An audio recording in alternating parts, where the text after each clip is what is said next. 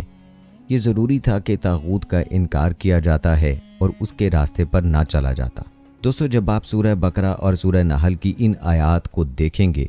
تو یہ واضح ہو جائے گا کہ طاغوت کا انکار کرنا اور اس کی دعوت سے بیزاری اختیار کرنا ضروری ہے۔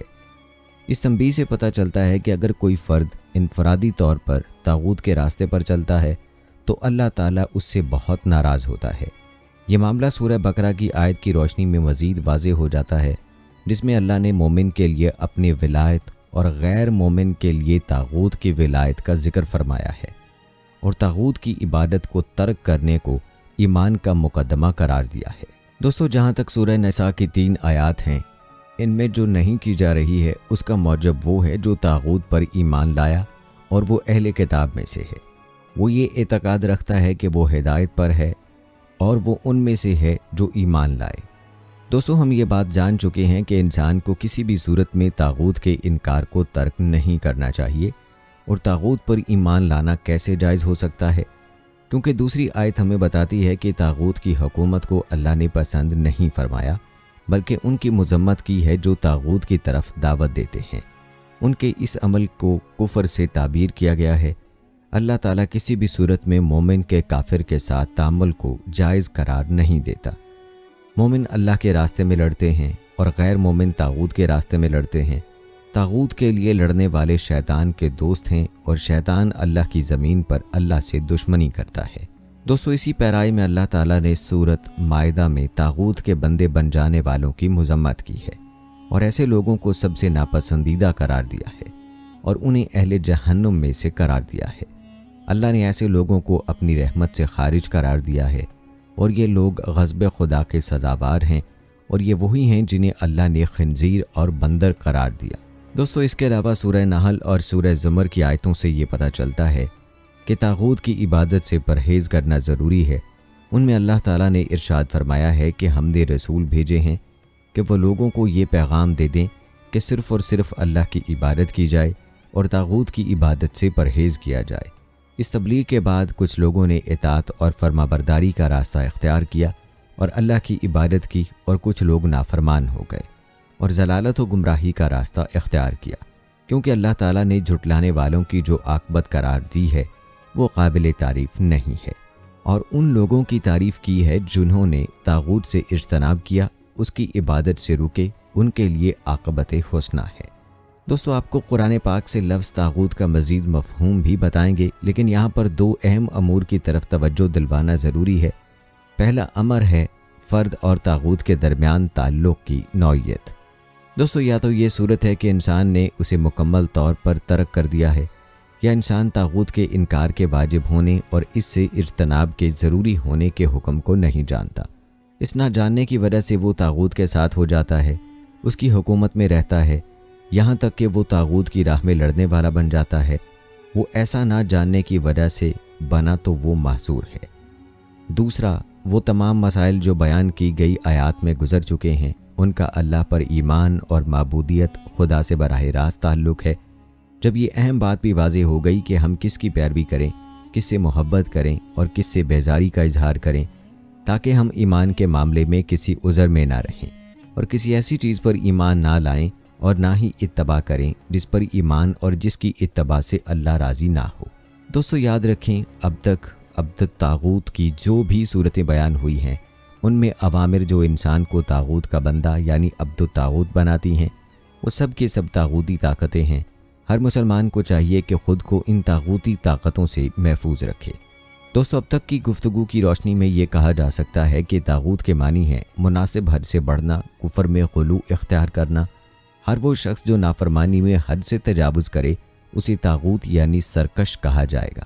یاد رکھیں، طاغوت کی جمع طواغیت آتی ہے۔ حدیث میں آیا ہے، تم نہ اپنے آباء و اجداد کی قسمیں اٹھاؤ اور نہ طاغوتوں کی قسمیں اٹھاؤ۔ ایک دوسری حدیث میں طواغی طاغیہ کی جمع ہے۔ طاغیہ ان بتوں وغیرہ کو کہا جاتا ہے جنہیں مشرکین پوجتے تھے، اور اسی سے یہ عبارت ہے، یعنی یہ دوست اور خصم کا بت ہے۔ دوستو، بعض حضرات کے نزدیک یہ کہنا بھی جائز ہے کہ طواغی سے نبی کریم صلی اللہ علیہ وآلہ وسلم کی مراد وہ لوگ تھے جو کفر میں سرکشی اختیار کر چکے تھے،